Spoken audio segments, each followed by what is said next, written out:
Coming from the same developers behind River City Ransom, Super Dodgeball is a testament to the fact that sometimes the most simplest of concepts make for the most fun games. Super Dodgeball is a 3-on-3 dodgeball duel to the death, where Team USA takes on the world because Murica. Well, technically the action is 6-on-6, but there are 3 on the field and 3 on the sidelines to catch the out-of-bounds balls and even throw them at opponents, or even pass them to the teammates that are in play.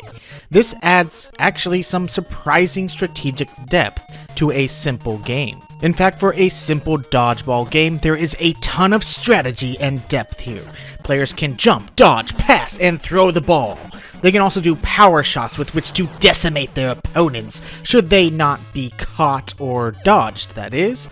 Players can intercept passes between the inner court and outer court opponents, and getting the timing down to catch the ball is imperative. The inner court competitors have a life bar to be drained by successfully scoring hits against them, but the outer court opponents are invincible, and thus not subject to the death penalty for failure. Granted, I still love banking the ball off the head of an outer court opponent, catching the ball back, and then banking it off of an inner court opponent. You know, for like good luck and stuff. Totally useless to do, but it's fun. This game is just pure, intense fun to play. Sometimes matches come down to that last throw, and man does it get your adrenaline pumping. The single player mode gives you the option to play the tournament mode and the beanball mode. Tournament is self-explanatory: go around the world, defeat every team, win the Cold War. Beanball mode is a free-for-all mode that looks like dodgeball with schoolyard rules. Single player? This game is still super fun and addictive, however the 2-player mode is where all the replay value is at. Get yourself at least one other friend to play with, or multiple friends if you want to create a tournament stable, and let the trash-talking cutthroat competition really begin. As incredibly addictive as this game is in single player, playing against your friends or family is where the most fun is. Simple concept, surprisingly deep gameplay, and a ton of replay value through the multiplayer. This game is a tried and true Nintendo classic. Graphically, there is a ton of sprite flicker in this game. Usually it's not an issue, but does sometimes disguise the ball.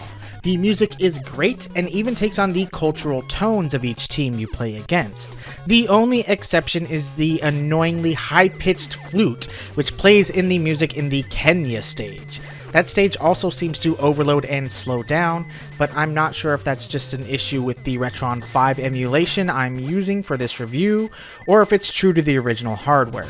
I guess I won't actually know until I pull out a tube TV and my NES to set them up and play them the right way. The controls are pretty simple, and even things like jumping by pressing both face buttons is pretty easy to pull off. Despite the NES's mere 2 face buttons, pulling off all the techniques is responsive and easy. Something about the NES controller where hitting both buttons to jump isn't a hindrance. It feels more natural to do on that controller than even something like the Master System's controller. Maybe it's just because I'm used to this controller. Either way, the controls are spot on, even with some flickering and occasional frame rate issues.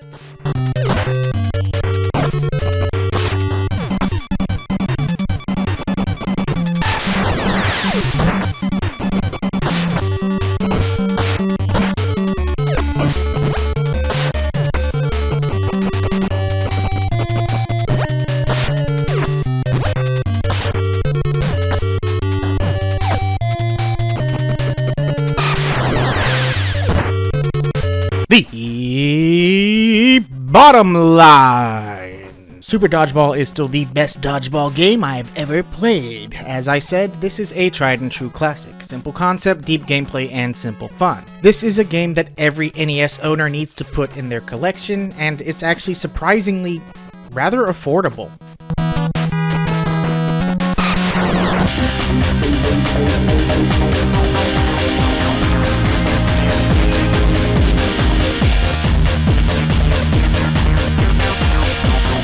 Gamer is not responsible for any friendships, relationships, or marriages ended because of Super Dodgeball competition.